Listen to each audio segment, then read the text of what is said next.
In this video, we explore special right triangles 30, 60, 90 and 45, 45, 90 and learn how their fixed side ratios make solving geometry problems much faster. Through clear derivations, SAT-style examples, and proven test strategies, you'll master special triangle formulas, avoid common mistakes, and confidently solve right triangle questions on the SAT. Explain special right triangles. Let's use a simple diagram to make the relationship easier to see.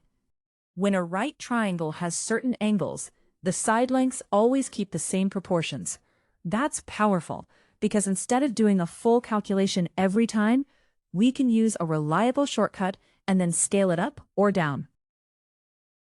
The first one to know is the 45-45-90 triangle.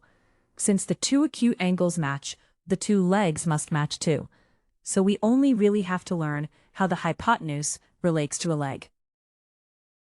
This tells you how the three sides compare before scaling. Here's how you actually use that ratio. If each leg is x, then the hypotenuse is x times the square root of 2.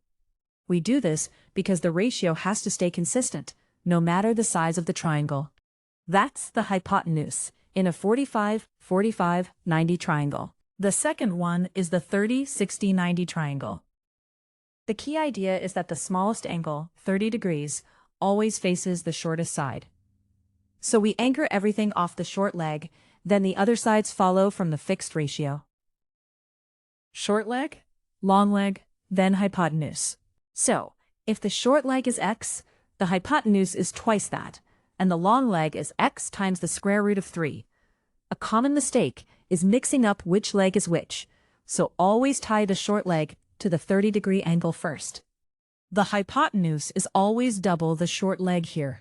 Let's practice a 45-45-90 example. Suppose one leg is 6. Because the legs are equal, the other leg is also 6. And then we multiply by the square root of 2 to get the hypotenuse.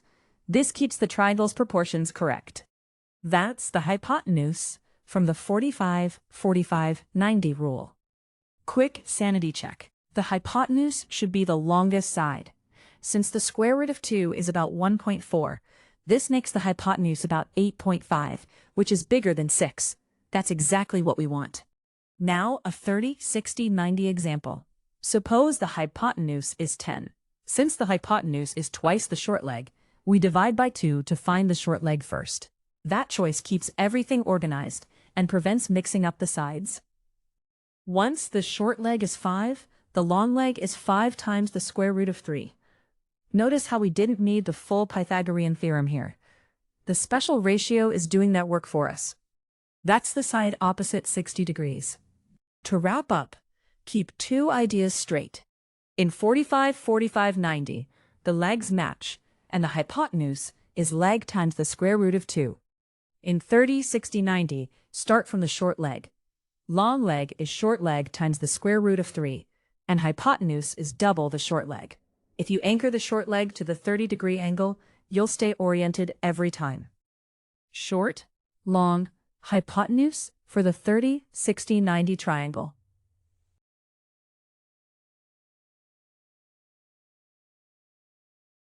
In the figure below, point D lies on segment AC, such that segment BD is perpendicular to AC.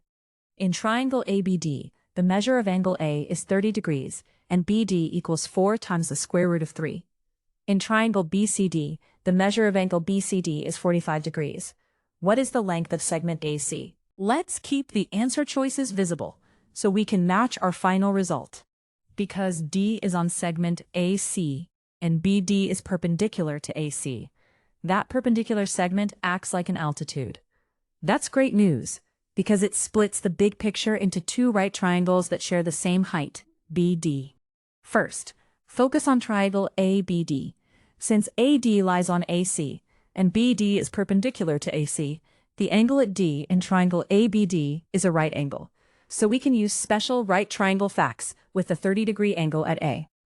This right angle is what makes the special triangle ratios work.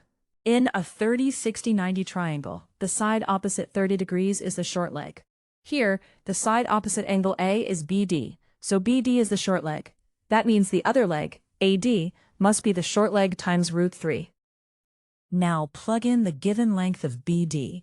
Multiplying by root 3 turns 4 root 3 into 12, so we found the whole segment from A to D along the base. This gives us the first piece of a C, the segment AD. Next, look at triangle BCD. The angle at C is 45 degrees, and we already know the angle at D is 90 degrees. So this is a 45-45-90 triangle, which means its two legs are equal. The legs meeting at the right angle are BD and CD, so those must match. Since BD is 4 root 3, CD is also 4 root 3. Equal legs is the key idea in a 45-45-90 triangle. Now we just put the base back together. Point D sits on segment AC, so the full length AC is the part from A to D plus the part from D to C.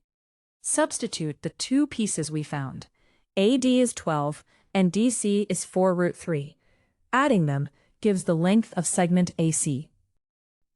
This is the final length for segment AC. So the length of segment AC is 12 plus 4 root 3, which matches choice D. Let's carefully read what we're given. We have a triangle PQR with a point S on PR, and QS is an altitude because it's perpendicular to PR.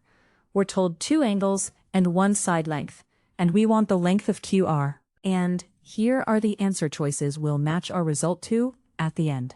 Let's use a simple diagram to make the relationship easier to see. Even though the altitude is given, the big idea is this.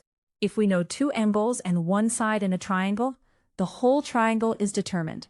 That's a perfect situation for the law of sines, because it directly connects side lengths to the sines of their opposite angles. Let's match each side with its opposite angle. Side QR sits across from angle P, and side PQ sits across from angle R. Keeping that pairing straight is the key to not mixing things up. This is the length we want to find. Now we apply the law of sines.